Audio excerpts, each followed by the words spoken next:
encontro, a Igreja no Brasil propõe a reflexão de todos, na campanha da fraternidade desse ano, o importante tema da relação entre fraternidade e educação, fundamental para a valorização do ser humano em sua integralidade, evitando a cultura do descarte. Dai-nos a graça de sermos educados pela palavra que liberta e salva. Livrai-nos da influência negativa de uma cultura em que a educação não é assumida como ato de amor aos irmãos e de esperança no ser humano. Renovai-nos com a vossa graça para vencermos o medo, o desânimo e o cansaço, e ajudai-nos a promover uma educação integral, fraterna e solidária. Fortalecei-nos para que sejamos corajosos na missão de educar para a vida plena em família, em comunidades eclesiais missionárias, nas escolas, nas universidades e em todos os ambientes. Ensinai-nos a falar com sabedoria e educar com amor. Permitais que a Virgem Maria, Mãe Educadora, com a sabedoria dos pequenos e pobres, nos ajude a educar e servir com a pedagogia do diálogo, da solidariedade e da paz. Por Jesus, nosso Filho amado, no Espírito, Senhor que dá vida. Amém.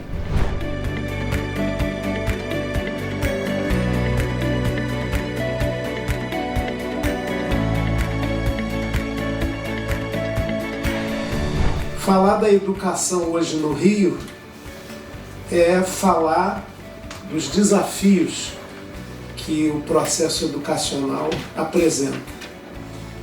O Frei falou de uma diferença entre a educação e o ensino. Educação é um processo geral da sociedade e, para quem chega ao mundo, originalmente das famílias. Há que se pensar o que são as famílias no Brasil tão desigual e injusto. Não dá para colocar família num padrão só. Há famílias sem condição de o serem.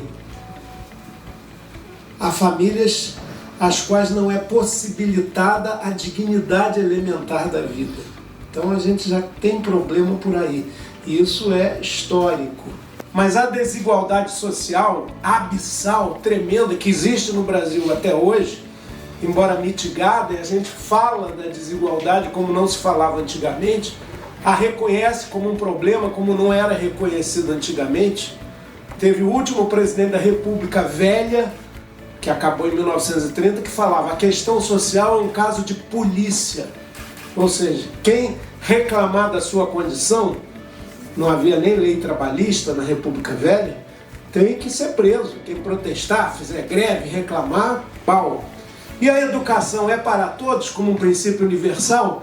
É um princípio napoleônico, a educação universal como direito de todos. Da Revolução Francesa do século XVIII, no Brasil, conquistas da burguesia europeia contra aquela ordem feudal, da cultura política mais democrática contra o absolutismo monárquico, chegam em geral com 1 ou 2 séculos de atraso.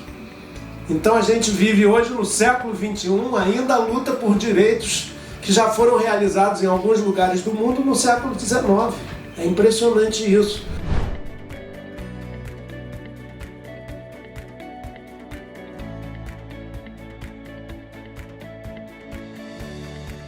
A gente não podia ter a roupa que a gente queria de marca, porque é aquele luxo de jovem, de adolescente, mas assim, dentro das possibilidades que eles tinham, eles faziam de tudo pela nossa educação. E hoje eu vivo o que eu vivo hoje com a minha profissão e tal, por conta da educação que eu tive. Quando eu comecei na internet, eu falava sobre causas raciais. Foi meu primeiro tema. E aí no Black Lives Matter, eu estava morando lá fora e eu trazia muito informações sobre como era o movimento negro lá e falava muito das coisas como se dava lá e aqui, né? E aí foi quando eu comecei a ganhar destaque na internet, falando sobre essas causas, sobre os nossos, sobre muita coisa que a gente já ouviu agora aqui pela manhã. com o passar do tempo e na pandemia, eu falo que eu sou um produto da pandemia também, né? Porque eu comecei a ganhar destaque na pandemia. E aí eu comecei a fazer as coisas que eu realmente gostava de fazer, porque às vezes quando a gente é negro e começa a estar nesse lugar de professor, de ensinar sobre causas raciais, sobre colorismo, sobre o preconceito, isso é interessante quando você abre a boca e fala sobre isso. Só que o que eu sempre falo é que nós somos plurais e nós temos os nossos dons, a gente tem as nossas vontades, a gente tem os nossos sonhos e as vontades de estar em lugares diferentes disso também. Então eu comecei a produzir conteúdo voltado para o humor, voltado para a dança, e comecei a converter o meu público e a ganhar, né, uma base ali de seguidores que acompanhavam o meu trabalho. E hoje, assim, eu sou muito feliz com esse trabalho de fazer o que eu realmente gosto. Mas o que eu falo para os jovens de hoje, que eu queria muito vir aqui também falar com eles, é que eu já tive com a blusa que eles estavam aí e nunca deixei a educação de lado.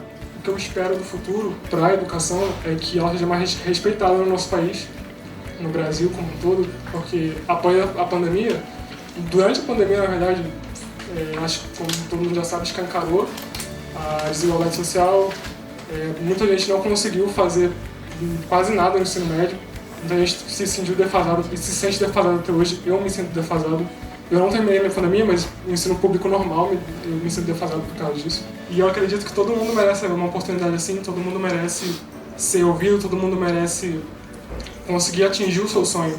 Porque isso devia ser um direito básico, infelizmente não é, né? Que no nosso país a gente não tem esses acessos que permitam a gente ter esse alcance, essa concretização. Nessa época a gente tem uma coisa que a realidade lá, ou você se defende da forma que dá, ou você se guarda. E eu já estava muito na época de leão mesmo. E aí uma educadora falou assim, você é braba? Eu falei, sou braba. Então eu quero ver você ler um livro inteiro. Aí eu falei, um livro? Li um, e li outro, e fui lendo, e comecei a participar de cúpulas dentro do abrigo, e isso foi um pouquinho antes de eu estar em São Martinho, e aí é uma frase que eu lembro, que tá na minha biografia até hoje, quando eu coloco no Google meu nome, aparece São Martinho, que é que eu troquei as portas quebradas, eu que quebrava, tá? Pelos livros. E aí eu comecei a estar dentro desses espaços e as pessoas me ouvirem, as pessoas parar para ouvir, e aí eu comecei a trazer a verdade pro que eu tava debatendo, né? Para não ser uma jovenzinha toque, não, eu queria levar a realidade. Eu lembro do momento em que a Regina olhou no meu olho, gente. Ela ouviu minha história e falou, você vai estar dentro dos debates. E fui esse é meu segundo fórum pela São Martinho. Eu tive muito apoio da Liliane, fui carmelita, fui teatro. E, assim, eu acho que o que me fez ser quem eu sou hoje, a educação ela é realmente muito importante. Então, acho que o que ajuda a fomentar quem eu sou hoje, além da educação, é o afeto efetivo. Eu sempre tive pessoas que ousaram olhar de fato quem eu era. Olhar além da agressividade que eu colocava no mundo, pessoas que olhavam de fato para mim. E essas pessoas foram essenciais para descobrir coisas marcantes em mim, seja liderança, seja pessoas de olhar para mim e começar a falar, nossa, você é meiga. E eu falava, que isso, gente, eu sou braba. Então, pessoas que despertaram, destravaram dentro de mim que eu poderia dar afeto no mundo porque eu recebi esse afeto.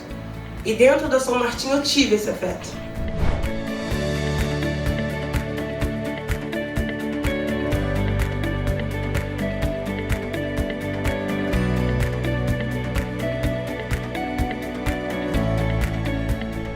Estarmos vivos aqui hoje, nesse momento, poder estar juntos, poder estar partilhando aqui o convívio, né? Já foi um verdadeiro milagre, assim, parando para pensar que somente aqui no Brasil foram 700 mil mortes. Muitas angústias que vocês sentiram, nós sentimos também, né? Ou seja, você está em casa, você às vezes não ter um computador, você não ter Cara, tem gente que não tem celular, né? Tem gente que não tem... a internet não chega em casa. Eu, por exemplo, nesse período pandêmico, eu tive aluno falando comigo assim, professor, você me desculpa, mas eu não tenho como assistir as suas aulas. Por quê você não tem como assistir minhas aulas? Porque eu simplesmente não tenho internet. em casa. A rua dele não pegava internet onde ele mora. Aí, para minimamente assistir, ele tinha que pegar um ônibus ou andar e até um local, um comércio local, onde tinha internet. Aí ele fazia, roteava, baixava algumas coisas no celular e aí voltava para casa para poder assistir. Então, assim, houve algum tipo de assistência, né? Quem disser isso está brincando, assim, a gente não teve nenhum tipo de assistência, né? Os estudantes ficaram completamente à mercê. Não houve nenhum tipo de assistência por parte do governo estadual, municipal, federal, iniciativa privada. A gente não teve isso.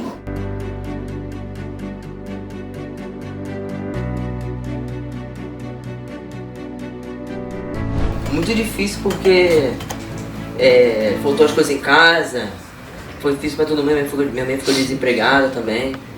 Aí, mas graças a Deus o projeto da gente ajudou com cesta básica todo mês, minha mãe ficou lá assinou papel.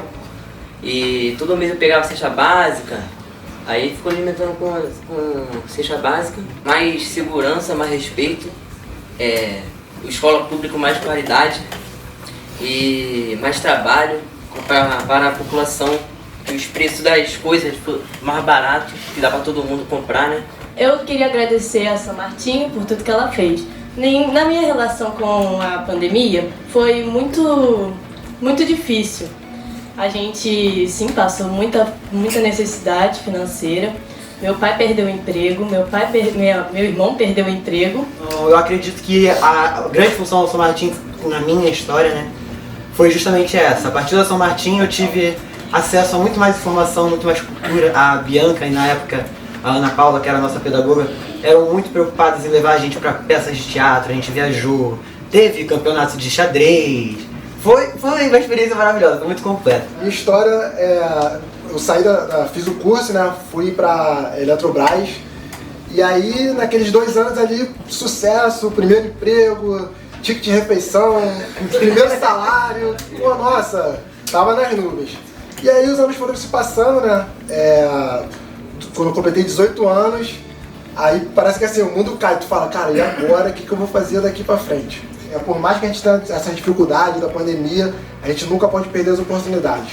Então, acho que o primeiro ponto que eu trago aqui é a necessidade de a gente saber, assim, que família é essa que nós temos, de que família a gente veio, né? Acredito que todos aqui começaram a trabalhar muito cedo. Não porque quiseram, porque se quiséssemos, o nosso grande desejo seria de chegar na faculdade, terminar o curso superior e aí sim começar a trabalhar. Mas isso não é a realidade de muitas pessoas, né? A realidade é que nós que trabalhamos e que somos filhos desse país, né, onde a maioria está abaixo da linha da pobreza, é muito difícil a gente conseguir galgar espaços depois que a gente termina a nossa graduação. Primeiro porque a gente inclusive não consegue se graduar. A gente não consegue estudar. Fazer um pouco daquela imersão no que o Chico Alencar falou de manhã, né? Viver uma vida pensando numa maior utopia, né? Porque se a gente não tiver a utopia, a gente com toda certeza a gente vai desanimar e a gente vai perder a esperança. Aí a gente não vai fazer aquilo também, aquele verbo tão bonito, né? que é experienciar, fazer a experiência. Mas é preciso que essa experiência que nós façamos, ela possa atingir a concretude.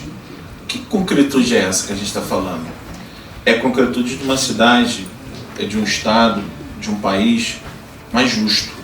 Claro, nós aqui estamos aqui com mais idade, né, algum tempo mais, estamos aqui para estar junto com vocês, mas a gente não pode ter medo de lutar por direitos. E pensar num Rio de Janeiro, pensar numa cidade, a cidade que nós queremos, é pensar numa cidade em que as garantias afiançadas pela nossa Constituição Federal da República, de fato, e que estão preconizadas pelo Estatuto da Criança e do Adolescente, de fato aconteça. Com a prevalência do direito o quê?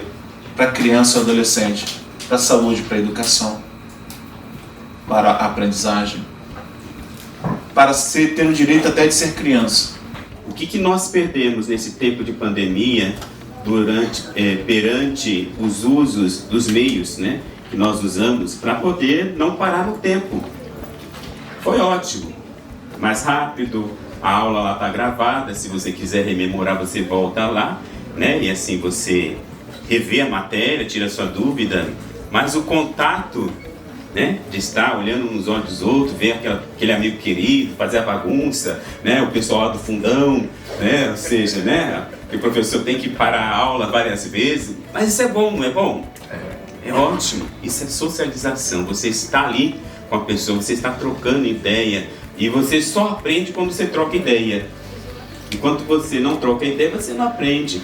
O professor que fica só no quadro, ele não está ensinando. Agora, o professor que para o quadro para responder a pergunta do aluno, né, que vem, às vezes sai até fora do tema, mas como vai dizer para Paulo Freire e Maria Montessori, aquele é o momento do aprendizado do aluno.